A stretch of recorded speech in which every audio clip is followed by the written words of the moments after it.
So let's talk about kind of what I have dealt with now for the past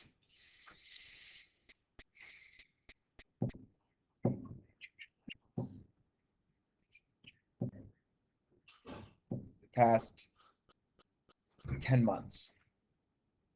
So unfortunately, my mom passed away of March of last year.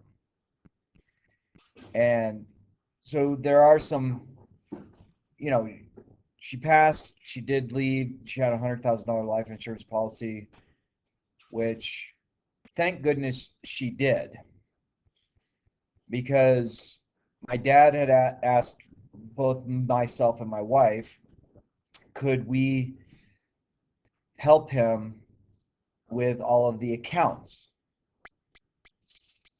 And I took a look at my mom was a teacher in Arizona, so she has a retirement that she gets. And then, hey guys, so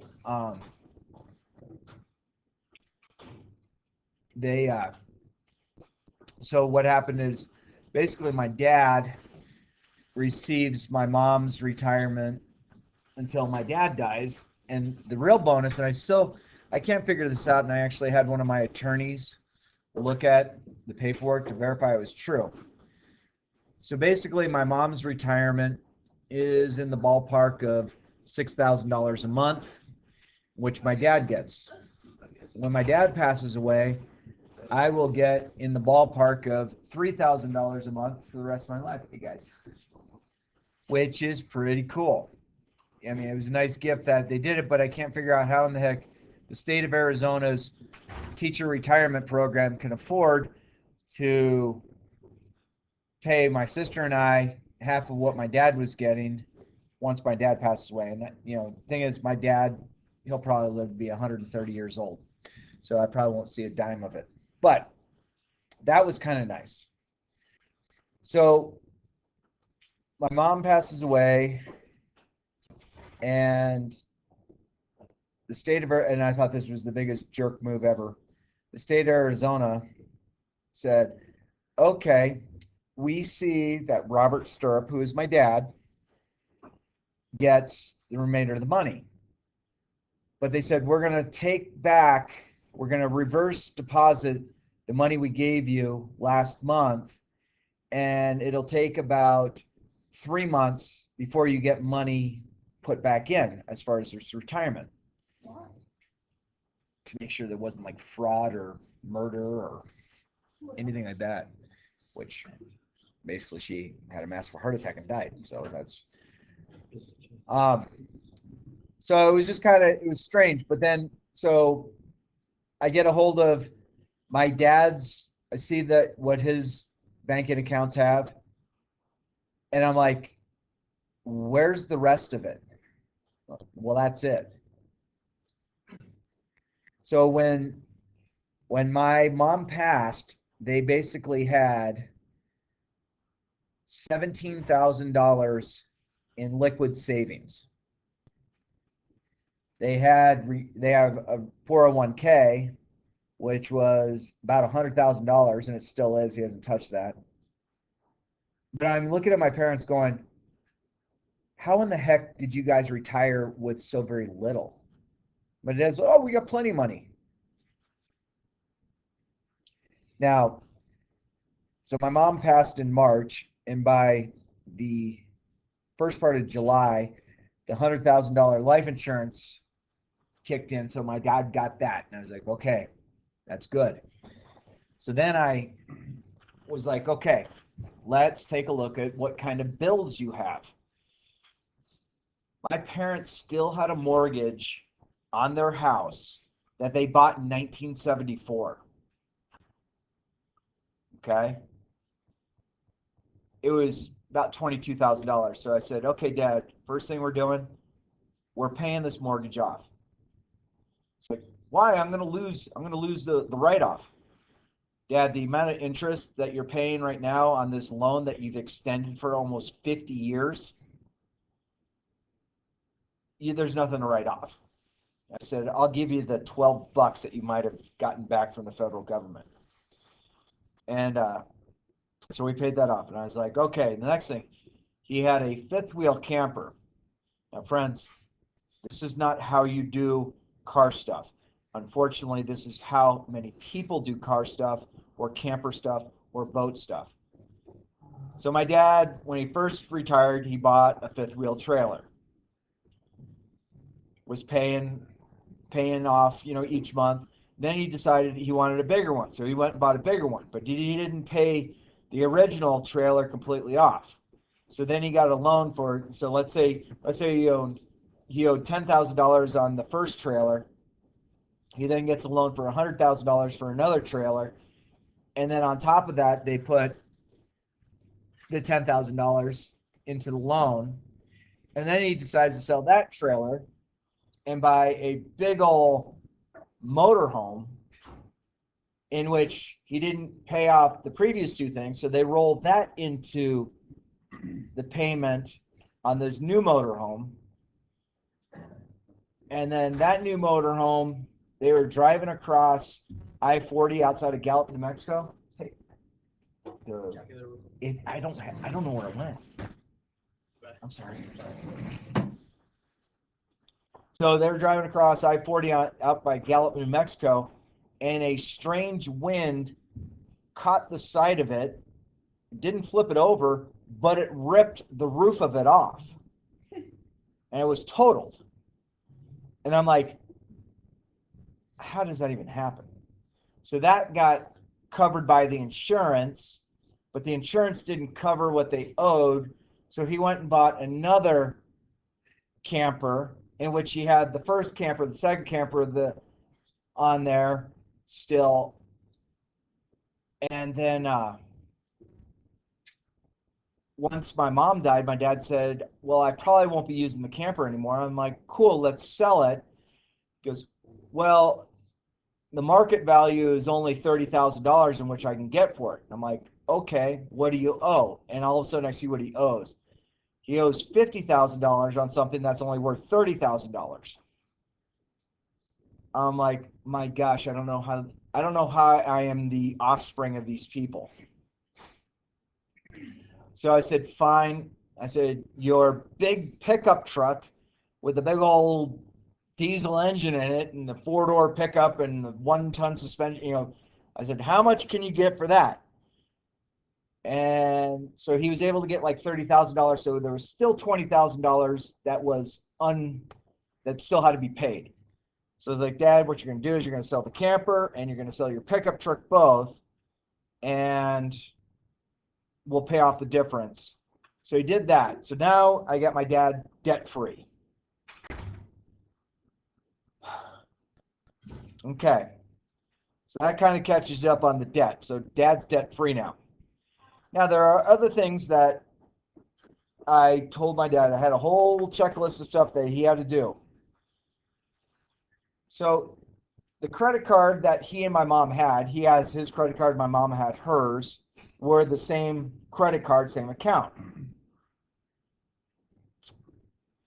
So I told my dad, I said, you need to let the credit card company know that mom has passed away, so they know that there's only one card on this account and not two. I mean, it's the exact same number. I mean, whatever the 16-digit number and the 3-digit accent, so they're the same. One just said Jane Stirrup and one said Robert Stirrup. That was the only difference between the two cards. So I get down here third period and I have a panicked text message from my sister saying Dad's credit card got canceled because the credit card company has just found out that my mom passed away and her card was still out and about. So that meant my dad's credit card was also canceled. And I'm like, Dad. And so I called my dad, like I have the co-teacher, Ms. Stone, who was in here. I said, I gotta make a phone call. So I call and I get a hold of my sister because my dad is doing whatever, probably golfing or something. And I said, did Dad cancel Mom's credit card? Did he say Mom has passed away? And she goes, no, I'm looking at mom's credit card right here. I'm just like, oh my gosh. I mean, this is like what's going on in the Stirrup family. Not my immediate, my wife and my daughters and I, but it's taking place in Arizona. So the really strange thing about when somebody passes away is you get like a death certificate, but you have to order more death certificates because there's certain companies that you have to provide a death certificate to prove that the person has passed away. Now, crazy places that require a death certificate and other places that don't are so backwards. So in order to cancel my mom's Verizon cell phone plan, we had to provide a death certificate. Could you not just say she wanted it canceled, or would she have had to call them first? Well, she couldn't. She was dead. No, I know, but like, if she like. I don't know. Okay. They required a death certificate. So I'm thinking, okay, something that you could sign up for at a kiosk in a mall needs a death certificate. Okay, that seems a little fishy. The state of Arizona, when my mom passed away, did not require a death certificate. They just needed word of mouth. Okay, so a state agency just needs word of mouth, but something that I could go over to the mall and sign up for needs a death certificate. Seems a little junky, in my opinion. So you know, I don't know what all of your stories are. Everyone brings a different story. And I will tell you, you know, I made it to 51 years old having both my parents, and then, 4 months into my 51st year of life, my mom passed away. So I'm dealing with this as an adult who is financially stable, debt-free, all the other things that are out there. But I will tell you, there's going to get to a point where, unfortunately, you might not know that the conversation you had with a person might be the last time you ever talk to that person. But if it's family, it becomes very strange, if it's your mother or father. And again, I don't know if any of you have lost a parent or not, and I'm sorry if you haven't. I'm not trying to make light of this. But it becomes really strange, one, seeing financial records and debt of parents. And I hope most of your parents aren't like my parents that believed debt was a good thing. I can tell you, when I got to Arizona, a few days after she passed, I started kind of making a list of things I knew that had to be done. And then my wife and I were going to be down in June. But when I got down in June, I'm going through all of the files, and I am finding credit card after credit card after credit card.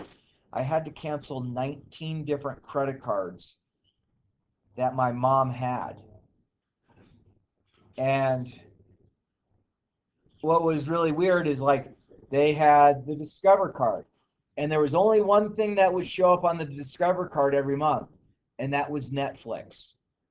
And then they had their Amazon Prime Visa card, and the only thing that went on the Amazon Prime Visa card was one other, like the Paramount, or it was the Disney network. So I'm like, you guys opened up credit card accounts so you could have streaming television services. One of the credit cards, all it had on the credit card was the newspaper. And I'm thinking, why did my parents not take this business calc class and watch what the hell not to do? I mean, everything that I have told you, my wife and I and my daughters don't do. Everything I say don't do, my mom and dad did. And it is nuts. So my dad's like beside himself because, oh my gosh, what am I going to do? I don't have a credit card. And it's like, Mom passed away in March. I realized there was a grieving process, and you're still grieving somewhat, but you can still do something fathomable as an adult and go and contact the credit card company saying, look, my wife passed away. We have the same account number. I just wanted to let you know that her card is no longer to be used because she has passed away. But somehow the credit card company, somewhere in the last day or two, realized my mom had passed away and they canceled the credit card. I don't even know what to say. I mean, it's don't get me wrong, I love my father very dearly. But I sit there and I look at going, you couldn't have made a phone call within the last 10 months. Like we had this whole list of things to do and you chose not to. Hell, it was December when my dad canceled my mom's car insurance. So he was paying insurance for somebody who had passed away. Heck, my mom wasn't able to drive the last 3 years of her life because she went blind. And I'm like, why are you paying insurance for 3 years for mom? She can't drive. Well, just in case she has to use a car. She's blind. I mean, I was like, yeah, I make a joke on the drive-up ATM machines. They have Braille on the drive-up ATM machines. That doesn't make sense to me. Okay, but I'm sure the American with Disabilities Act is kicked up saying, yeah, you have to make sure you have Braille on the ATMs that you drive up to. That's a little frightening to me because you have Braille on it, so you have someone who can't see who has to use their fingers to read Braille to do their ATM. That doesn't make sense to me. But I mean, the things that don't make sense to Stirrup seem to make sense to other people. So if you guys see a reason for it, let me know.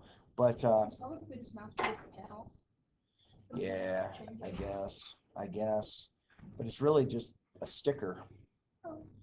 I mean, it's like an adhered template. I don't know, maybe it should, if they just go through the processing line and we can't be bothered to tell them not to put it on. I think the people who are installing are probably laughing, going, "I'm putting Braille on. This is great." And again, I'm not making light of somebody who is visually impaired. I just things that go through Stirrup's head, they don't make sense to me. But so my advice for you, my friends, once you are done and into your career, please make me at least a small commitment that you're going to have the tough conversation with your parents saying, what are the things that I need to know for when you pass? And it's a strange conversation I get, but I did not have it with my parents other than they gave me a few years ago, here's an envelope. In this envelope, once we both pass, you contact this number and everything's taken care of. I'm a little concerned if I open up that envelope and it's going to say, gotcha. Because, oh my gosh, this has been just the goofiest. Yes, it's very sad. I'm not trying to make light of it. And I miss my mom dearly, don't get me wrong.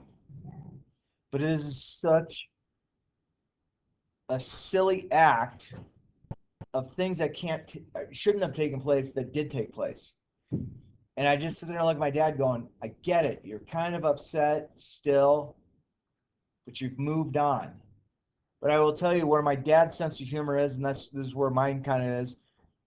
When I went down to Arizona this past summer with my wife and I, my dad said, you see that box on that shelf right there? Yeah, will you pick it up?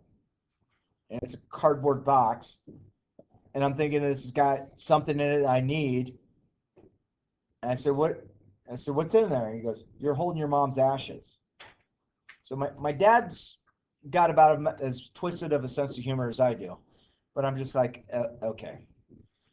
And then next to my mom's ashes are their ashes of their 2 dogs that have died in the last 10 years. And I'm like, oh my gosh.